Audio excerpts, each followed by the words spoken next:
নমস্কার, একবার এরকমভাবেও বানিয়ে দেখতে পারেন চিকেন রোস্ট। চিকেন রোস্ট বানানোর জন্য ছোট এলাচ, বড় এলাচ, লবঙ্গ, দারচিনি, জয়িত্রী, জায়ফল, সাজিরে, সামরিচ দিয়ে একটু কড়াইতে নাড়াচাড়া করে নেব। তারপর এগুলোকে একটু গুঁড়ো করে রেখে দিচ্ছি। এদিকে পেঁয়াজ, কাজু, কিশমিশ এগুলো দিয়েও একটা পেস্ট করে রাখছি। এবার কড়াতে সাদা তেল দিয়ে গরম করে নিয়েছি। নুন মাখানো চিকেনগুলোকে দিয়ে ভেজে নিচ্ছি। চিকেনগুলো ভাজা হয়ে গেছে, তুলে নিলাম।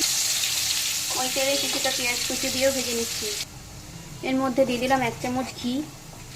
এবার আগে থেকে যে পেঁয়াজ, কাজু, কিশমিশ দিয়ে যে একটা পেস্ট করে রেখেছিলাম সেটা দিয়ে দেবো। এই মশলাটা দিয়েও মিনিট 5 মতন কষিয়ে নেব। দিয়ে দিলাম আদা বাটা, রসুন বাটা। এবার দিয়ে দিচ্ছি নুন, লঙ্কা গুঁড়ো, জিরে গুঁড়ো, কাশ্মীরি লঙ্কার গুঁড়ো। এবার এই সব মশলাগুলোকে ভালো করে একটু কষে নিচ্ছি। যখন তেল ছাড়বে তারপর জল দিয়ে চিকেনগুলো দেব। এবার কিছুটা জল দেব। ভাজা চিকেনগুলোকে দিয়ে ঢাকা দিয়ে 8-10 মিনিট মতন রান্না করে নেব।